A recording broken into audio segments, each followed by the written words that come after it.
Muy buenas noches. Bienvenidos a Odisea. A mediados del siglo XIX, en 1851, Carlos Marx escribió un pequeño trabajo analizando, discutiendo el golpe de Estado de Luis Bonaparte en Francia, que era un tema muy discutido por los intelectuales de la época. Y él inicia ese trabajo con una frase que después se hizo célebre, el texto se llama el 18 Brumario, que es que la historia se repite. En una primera versión como tragedia y en la segunda como farsa. Esta idea, que es muy citada, esta idea de Marx en el 18 Brumario, se ajusta bastante a lo que pasa hoy con el oficialismo en la Argentina, a lo que está pasando desde que se instaló este nuevo kirchnerismo encabezado, muy entre comillas encabezado, por Alberto Fernández. Uno de los aspectos donde el kirchnerismo hoy se muestra farsesco en relación con aquel kirchnerismo trágico de la experiencia anterior es en relación con la justicia, sobre todo en la calidad de los argumentos, en el tipo de enfoque que los principales encargados de este tema dentro del gobierno tienen respecto de esta cuestión. A la cabeza de ellos, el nuevo ministro de Justicia, Martín Soria, que cada vez que habla dice cosas desopilantes, que hacen dudar que alguna vez haya estudiado abogacía.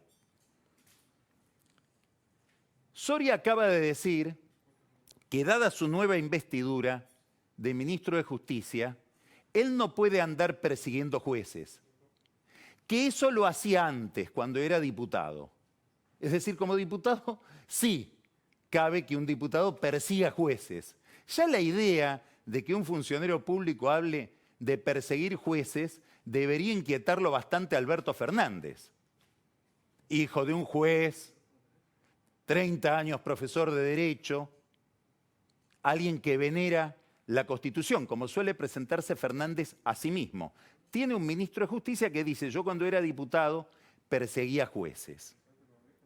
Ha hecho muchas declaraciones en las últimas horas Soria, entre ellas una entrevista muy interesante, sobre todo por algunas incoherencias y exabruptos que comete, con Alejandra Dandán en El cohete a la luna. Dice varias cosas que son llamativas en alguien que ejerce o se desempeña como ministro de Justicia. Por ejemplo, que mientras hay muchos femicidios, los jueces federales se dedicaban, en vez de atender los femicidios, a visitarlo a Macri en la Casa Rosada o en la Quinta de Olivos. Es curioso porque los femicidios no tienen nada que ver con el fuero federal. Son crímenes que se dirimen, se juzgan, en todo caso se sancionan en el fuero ordinario. No tienen nada que ver los jueces que lo iban a visitar a Macri, cometiendo sin duda una inconducta, con el tema de los femicidios, cosa que tendría que repasar un poquito los libros para saber el ABC de su negocio, en el caso de Soria. Pero comete otro error más importante. Y acá uno no está para cuidar los intereses de Soria, ni aconsejarlo, pero si tuviera un asesor de imagen o de discurso, le debería decir que en su caso no conviene atribuirle a nadie los defectos, vicios o incorrecciones de su padre, porque es algo que se puede volver en contra. En esta entrevista, Soria dice que Mauricio Macri, viejo argumento, es en realidad una reencarnación o una encarnación, una secuela, una repetición de Franco Macri y la relación que Franco Macri tenía con el Estado, con la justicia y con los impuestos. Hay que cuidarse de decir eso, Soria. ¿Por qué? Porque si uno aplicara el mismo criterio y dijera que el ministro de Justicia Soria es como es por cómo era su padre, habría que recordar que en el año 2002, apenas iniciado el gobierno de Duhalde, el entonces jefe de inteligencia, Carlos Soria, el papá de Martín Soria, es decir, el Franco Macri de este Soria, jefe de inteligencia, llega al patio de Las Palmeras, en la Casa Rosada. Ahí estaban un poco desesperados Duhalde, su ministro del Interior, que era Matzkin, algunos funcionarios más. La ciudad ardía en cacerolazos. En Olivos le estaban por tomar la casa al presidente de la Nación, recién instalado ahí por el Congreso. Entonces, para zafar de esa escena tan traumática, Soria propone, textual, tirarle un muerto al corralito. Y ese muerto era Domingo Cavallo. A partir de esa iniciativa, Soria se reúne con varios jueces, con Servini de Cubría, con Jorge Urso, con el juez Gabriel Cavallo, que ya no es juez, con Rodolfo Canicova Corral, y escuche este nombre, y con Claudio Bonadío. Estoy hablando del papá de Soria, no de Martín Soria, que no hizo nada de esto, ni habría que descalificarlo por las tareas de su padre. Y reuniéndose con esos jueces logra que Cavallo vaya preso. Termina Cavallo preso en Campo de Mayo. Le buscan distintas causas y logran meterlo preso por la dimensión penal económica del contrabando de armas que se realizó durante el gobierno de Menem. Curiosamente, uno de los defensores de Domingo Cavallo en aquel momento era alguien muy identificado hoy con las ideas del gobierno, que es el abogado Maximiliano Rusconi, que entre otras muchas cosas, tareas académicas, un largo desarrollo profesional, es además abogado de Julio De Vido. En aquel momento era abogado de Cavallo. Es peligroso llevar determinadas peleas adelante en la Argentina si uno no tiene muy recorrido o muy revisado los antecedentes, porque todo vuelven, los nombres vuelven, las escenas vuelven, primero como tragedia, después como farsa. Entonces uno diría, si Macri es lo que era Franco Macri, Martín Soria es lo que era Carlos Soria, Martín Soria correría por la sangre de Martín Soria el vicio del lawfare, porque muy difícil encontrar un caso de lawfare, por el cual después se lo juzgó a Carlos Soria, se lo investigó a pedido de Cavallo, que esa prisión de Domingo Cavallo en los albores del gobierno de Duhalde. Después Soria fue desplazado al cabo de una investigación donde quedó salpicado por el crimen de Costequi y Santillán. Es decir, que todo esto, si se proyectara, cosa que no hay que hacer, obviamente, solo estoy aplicando la lógica de Soria, no la lógica que me gustaría aplicar. Si todo esto se aplicara sobre Martín Soria, quedaría contaminado por todos estos desaguisados de su padre. Hay otra dimensión curiosa en todo lo que dice Soria, donde también es una especie de boomerang, porque descubrió algo tan difícil de descubrir como que los periodistas suelen visitar en sus sedes a los funcionarios. Presidentes de la Nación, jefes de gabinete, ministros. Es una tarea habitual del periodismo. Bueno, Soria descubrió, revisando las audiencias registradas de Olivos y de la Casa de Gobierno, que Macri recibía a periodistas. Y en una maniobra de encubrimiento y clandestinidad los registraba en el libro de visitas, para que nadie supiera que esos periodistas se habían estado ahí también instigando alguna operación oscura. ¿Por qué esto no debería decirlo Soria? Y porque si uno le pidiera no solo el libro de visitas, que no sé si lo llenan, sino el WhatsApp a Alberto Fernández, probablemente tenga más comunicaciones que Macri con los mismos periodistas que veían a Macri. Es más, A lo mejor uno sobreestima la inteligencia de Soria si piensa que Soria no le quiere pegar a Macri, que por algún motivo o instigado por alguien del propio oficialismo en una especie de fuego amigo, al que le quiere pegar es Alberto Fernández, que vive hablando con los mismos periodistas.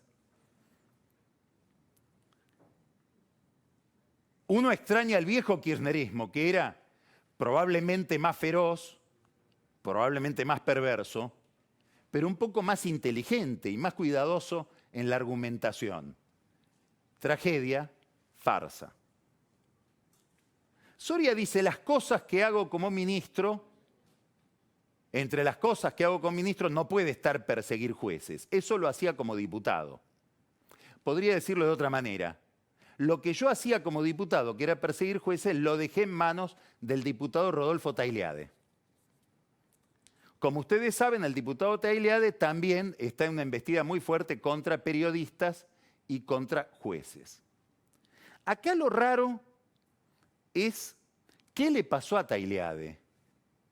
Porque si uno mira los antecedentes de Tailiade, aparecen cosas verdaderamente curiosas.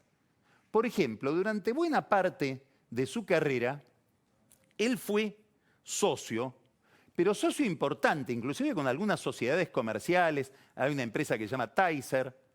Era un abogado estrella de un estudio penalista muy importante, que era el estudio Pizarro-Pose-García-Santillán. Ese estudio después se reconfiguró con otros socios. ¿De qué estudio estoy hablando? De un estudio de derecho penal muy ligado, de los más ligados, a la defensa de corporaciones económicas, financieras, en materias como defensa de la propiedad intelectual, patentes, marcas. Es decir, un estudio de lo que uno llamaría, si uno fuera kirchnerista, uno diría abogacía neoliberal. Tailiade era una estrella de ese estudio. Uno de cuyos miembros después salió del estudio y termina siendo, hasta el día de hoy, Martín García Santillán, presidente del Instituto de Lotería de la Ciudad de Buenos Aires, con Macri y con Rodríguez Larreta. Podríamos decir casi que Tailiade tiene un pasado, si no macrista, filomacrista. Ahora, es raro por qué hoy odia con tanta pasión aquello que en su momento defendió. Si uno fuera Macri, ya no un kirchnerista, le diría, ¿qué hicieron de vos, Rodolfo? ¿En qué te han convertido? Aquello que Macri le dijo a Daniel Scioli en uno de los debates. ¿Dónde está el eje argumental de esta embestida contra miembros del Poder Judicial? La relación personal de Macri y algunos jueces que lo visitaban en Olivos o en la Casa Rosada. En el centro de ese problema está el camarista de casación Mariano Borinsky, que con una desprolijidad llamativa seguía jugando al tenis o al pádel con Macri, con Gustavo Arribas, actividad que aparentemente llevaba adelante mucho antes de que Macri fuera presidente, siendo presidente Macri y llevando él adelante una cantidad de causas como camarista de casación que tenían que ver con Macri, con su familia y con el gobierno. Es desprolijo, sí. No debería suceder, por supuesto. Es sospechoso, puede ser. Ahora, en todo esto hay o mucha ingenuidad o cierto cinismo, porque cualquier persona bien informada sabe que las reuniones escabrosas con jueces, Macri no las llevaba adelante ni en Olivos ni en la Casa Rosada. Las llevaba adelante en Los Abrojos. Tema que probablemente el kirchnerismo no quiere investigar porque aparecerían jueces amigos, como el juez Lijo, que muchas veces le explicó a algunos amigos de él por qué tuvo que procesar a un famoso empresario que tiene una muy mala relación con Macri a pedido de Macri. Esto no digo que haya sucedido, es lo que el hijo dice que sucedió. Todo esto da ahora para que el presidente del Consejo de la Magistratura, Diego Molea, que fue radical, fue masista y ahora, como Tailiade, tiene la fe del converso y se ha vuelto ultra kirchnerista, pida información sobre qué jueces entraban a Olivos o a la Casa Rosada. Él pregunta por un juez en particular que tuvo varias reuniones con Macri, que es el juez Gustavo Hornos. Pero no pregunta solo por las visitas de Hornos, pide por todas las visitas, que es una vieja estrategia de, como dicen en tribunales, salir de pesca. Pido toda la lista, por ahí aparece otra cosa, por ahí puedo denunciar a otro, por ahí me entero de algo que no sé, indiscriminadamente. Ahora, el Consejo de la Magistratura, ¿puede investigar así con una medio mundo o tiene que ir a investigar casos concretos de jueces concretos? ¿El Consejo de la Magistratura va a pedir toda la lista o va a pedir solamente la de un juez en especial? Gran encrucijada para el jefe de la Comisión de Disciplina del Consejo de la Magistratura, el doctor Ricardo Recondo, que está hoy bajo presión del kirchnerismo en el Consejo de la Magistratura para que el Consejo se convierta en una especie de centro de persecución indiscriminada de jueces. Vuelvo a la publicación de Horacio Verbitsky, El cohete a la luna, donde hay una larga nota sobre todos estos temas, con muchas afirmaciones que pueden ser discutibles, muchas son muy discutibles, de Graciana Peñafort. Y ella ahí sostiene que en realidad toda esta prédica, en el fondo lo que se llama lawfare, lleva a un callejón sin salida si no se puede cambiar la corte. Y hay que agradecerle a Graciana Peñafort, que está al lado de Cristina en el Senado, la sinceridad de decir, nosotros en realidad el último objetivo es cambiar la corte, si tuviéramos el número. Ahora, si no se pudiera cambiar la Corte, y es muy difícil conseguir en las elecciones de este año modificar la composición del Senado como para que el oficialismo tenga 2/3 y logre cambiar la Corte, ¿cuál es la estrategia si no tiene ese remate? Muy sencilla, escrachar. Escrachar, exponer, debilitar, condicionar, para poder tramitar el año electoral y posiblemente después del año electoral con un poco más de tranquilidad en materia penal. Esto también tiene un monto importante de cinismo. Toda esta construcción discursiva del oficialismo respecto de los jueces, respecto del periodismo, siempre jueces y periodismo son la obsesión de los populismos, pero tiene mucho de cinismo, mucho de doble estándar, de doble moral. ¿Por qué? Porque si uno repasara la historia reciente, es muy difícil encontrar a alguien que haya implementado estrategias persecutorias, inclusive logrando la prisión de algunos compañeros de partido, a pedido. Recuerdo el caso de Juan Zanola en el juzgado de Ollarvide, como Néstor Kirchner. Por supuesto, no se reunía con jueces en Olivos, ni en la Casa Rosada. Aunque es cierto que a Ollarvide un día lo llamó a Olivos y le pidió para antes de fin de año no solamente su sobreseimiento en la causa de enriquecimiento ilícito que tramitaba Ollarvide, después Ollarvide dijo y se desdijo que Estiuso y su operador Javier Fernández lo habían agarrado del cuello para que se apurara con ese cierre de causa que involucraba también a Cristina Kirchner, sino que además le pidió a Ollarvide en esa reunión en Olivos el procesamiento de Zanola y el procesamiento de Macri en la causa por escuchas ilegales de Ciro James. Kirchner. Ahora, no necesitaba Kirchner reunirse en Olivos ni reunirse en la Casa Rosada, porque para eso tenía la Secretaría de Inteligencia, donde Larcher y Estiuso llevaban adelante esa tarea de gran presión sobre el Poder Judicial. Cualquier juez de Comodoro Pi sabe lo que significó la presidencia Kirchner en términos de presión, con grabaciones clandestinas, con fotos inconvenientes, pescando los vicios o las debilidades de conducta de los distintos magistrados o fiscales. Hay que preguntarle a la familia Olivera, cuando le inventaron a Enrique Olivera cuentas en el exterior que no tenía. Hay que recordar la campaña del 2009, donde quisieron involucrarlo al principal competidor de Néstor Kirchner en esa campaña, Francisco de Narváez, con el narcotraficante Mario Segovia. 10 años después, Segovia vuelve a ser usado por la AFI de Macri. Lo escuchaban a Segovia para escuchar presos kirchneristas. Es decir, pareciera que no hay mucha ruptura, sino más bien continuidad en un modus operandi intraclase política. Entonces, resulta un poco penoso que lo quieran vender como blanco y negro, como yo no tuve nada que ver y el problema es el otro. Es una forma de infantilismo que está en el corazón de la polarización. La idea de que lo mío es todo blanco y lo del otro es todo negro. Esta es una de las falacias, olvidar el papel de Kirchner en la historia de las irregularidades judiciales y de la presión sobre la justicia. A la hija de Ernestina Herrera de Noble le arrancaron la bombacha compulsivamente para hacerle un ADN. Una operación realizada en el juzgado de Sandra Arroyo Salgada, jueza protegida de este uso, a pedido de Kirchner. O ni siquiera a pedido, había que llevarle trofeos al jefe.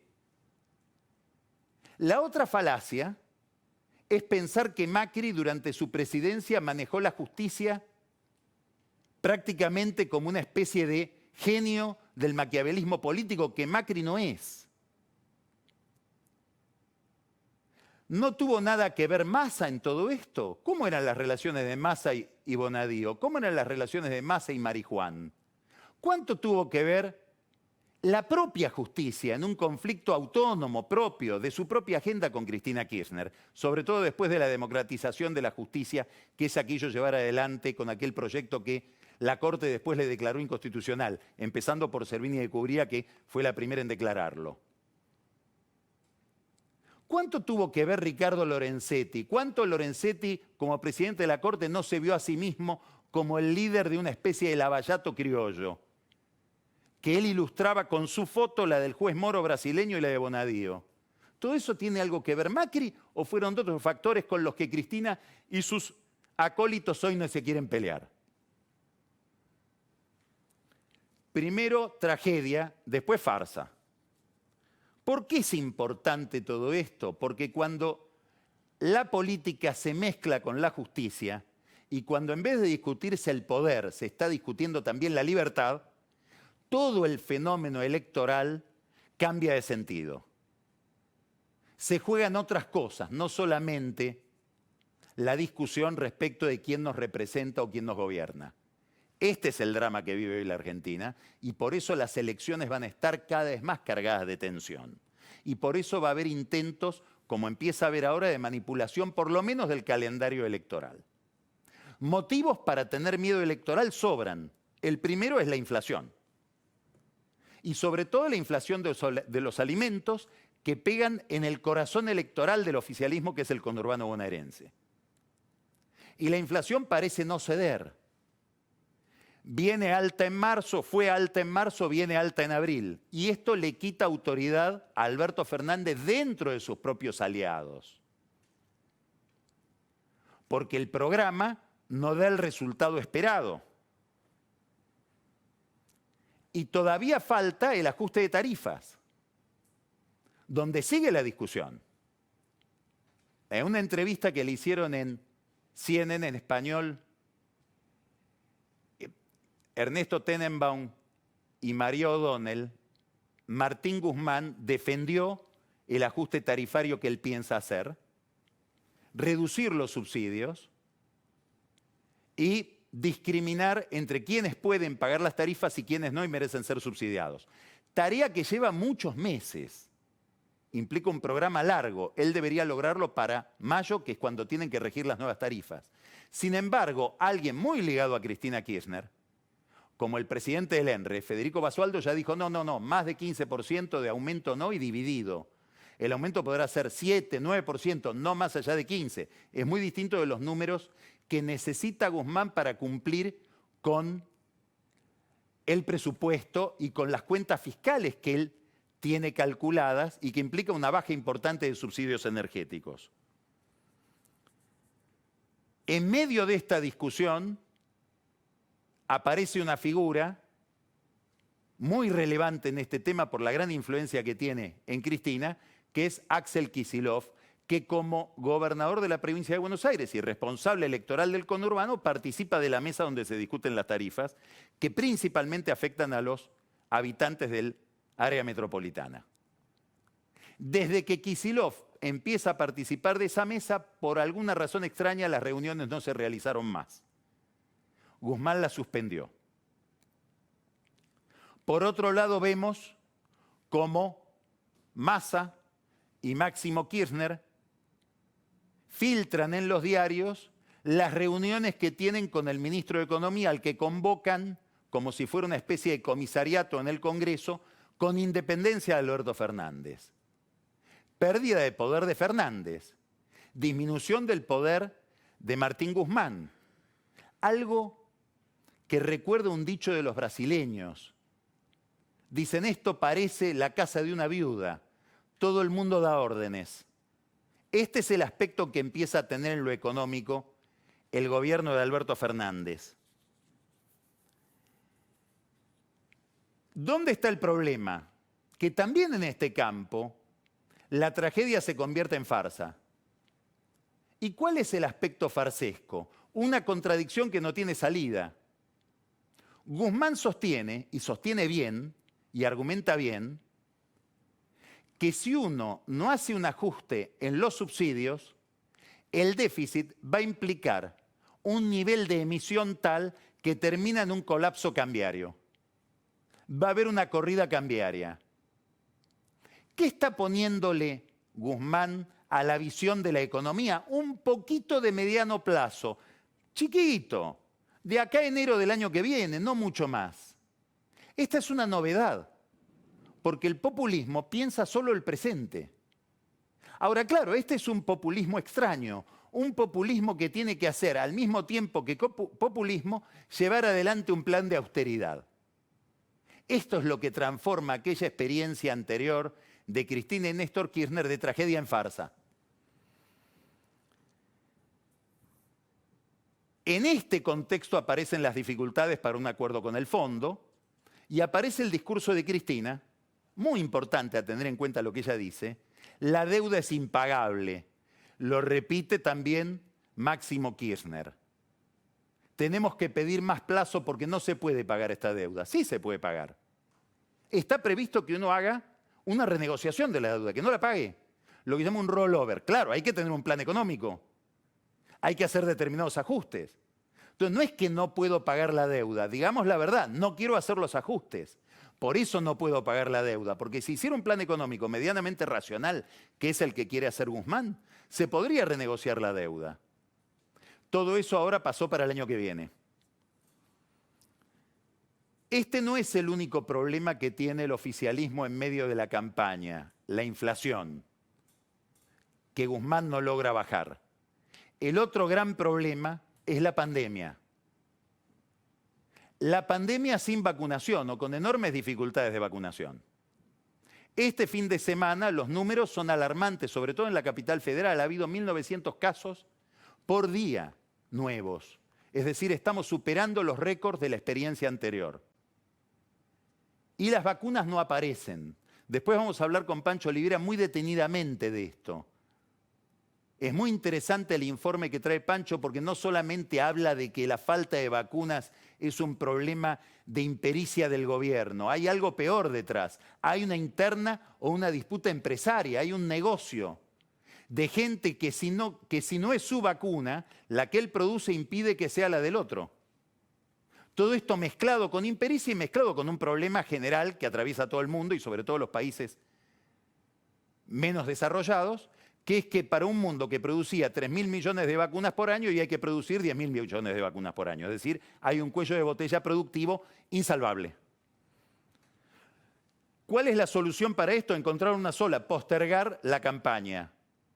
Suspender las primarias, no vaya a ser que ahí aparezca una foto inconveniente que a su vez produzca problemas económicos. Y para eso necesitan de la oposición. Lo llevaron a una reunión como dos chicos de colegio, a Jorge Macri y a Cristian Ritondo, no sabían a qué iban. Probablemente Jorge Macri pensaba que iba a hablar de la posibilidad de reelección de intendentes y otros cargos que carecen de reelección en la provincia de Buenos Aires. Ritondo fue convocado por Massa, como siempre, a dos personas muy astutas, con mucha pericia, como son Jorge Macri y Cristian Ritondo, entre Máximo Kirchner, Guado de Pedro y Sergio Massa les hicieron una operación de principiantes y aparecieron en los diarios negociando sin el respaldo de sus partidos. Ahora todos dicen, para negociar cualquier cosa, sea el acuerdo con el fondo o la postergación de elecciones, queremos un acuerdo institucional. ¿Qué quiere decir eso? ¿Qué quiere decir la oposición con eso? Que firmen Macri y Patricia Bullrich, que son los más duros en relación con el gobierno. Este es el otro problema de este nuevo kirchnerismo. Esta es la gran diferencia con el anterior. ¿Cuál? Es un movimiento con ensoñaciones hegemónicas que tiene que convivir con una oposición competitiva, que para mover una pieza importante tiene que pactar con la oposición, sea para poner al procurador, sea para una reforma judicial, sea para un acuerdo con el fondo, sea para modificar el calendario electoral. Lo que primero fue tragedia, ahora viene como farsa.